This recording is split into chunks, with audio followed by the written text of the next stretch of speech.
ओम गुरुवे नमः. या ग्रुपच्या ॲडमिन आणि विशेषतः श्री जयंतराव मामिडवार यांनी हा जो उपक्रम सुरू केलेला आहे की महाराजांची जी वाणी आहे त्याचा अर्थ समजावून घेण्याचा प्रयत्न सर्वांनी मिळून करायचा, तो फारच चांगला उपक्रम आहे आणि यातून आपल्या सर्वांना बरंचसं काही शिकायला मिळणार आहे. महाराजांची वाणी आहे ती फार सांकेतिक भाषेत महाराज बोललेली आहे की जे समजावून घेणं फार दुरापास्त आहे,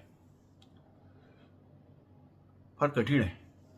परंतु थोडंसं त्यावर लक्ष केंद्रित करून आणि विचार केला तर असंही नाही की ते आपल्याला समजणार नाही, सर्वांना समजू शकतं. पण जसं म्हणतात योगीचं जाणे खुणा योगी याच्या, जसं म्हणतात तसं मग आपल्याला पण खपती बाबांसारखं जे ते महान योगी होते, परमयोगी होते, आपल्यालाही थोडंसं जो योग आहे किंवा ज्ञान आहे, महाराजांचा जो मुख्य योग आहे तो ज्ञानयोगच आहे, ते थोडंफार तरी समजावून घेण्याचा आपल्याला प्रयत्न करावा लागेल. किंवा जसं एक संस्कृतामध्ये एक हे आहे वाक्य, वेदवाक्य, ज्ञानिनो हृदयम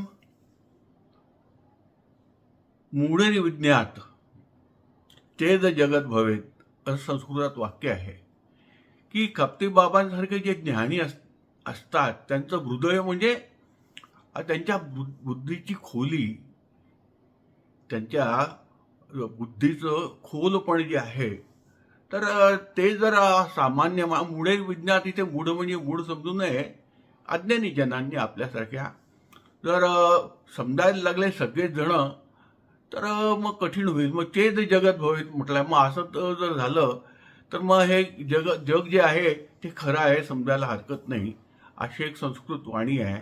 तात्पर्य एवढंच की महाराजांची जी वाणी आहे ती विलक्षण आहे आणि फार अर्थपूर्ण आहे. एक एक शब्द जो आहे त्यांचा फार अर्थपूर्ण आहे.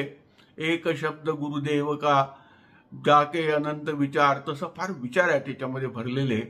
आणि चांगलं झालं आहे, सुरुवात पण झालेली आहे की या ग्रुपच्या सदस्यांनी जे जे त्यांना आठवतं महाराजांच्या वाणीबद्दल तर त्यांनी गुरुवाणी लिहून पाठवलेली आहे आणि त्यावरती या ग्रुपमध्ये विचार होतो आहे. याच्यासारखी चांगली गोष्ट नाही.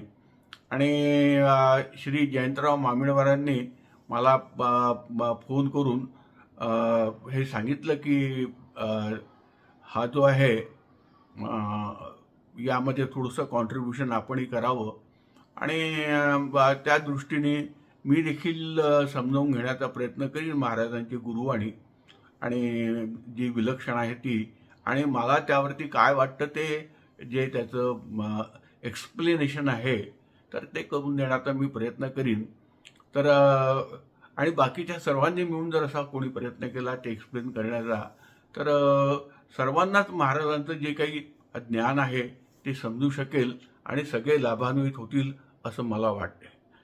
जय खपतीनाथ महाराज.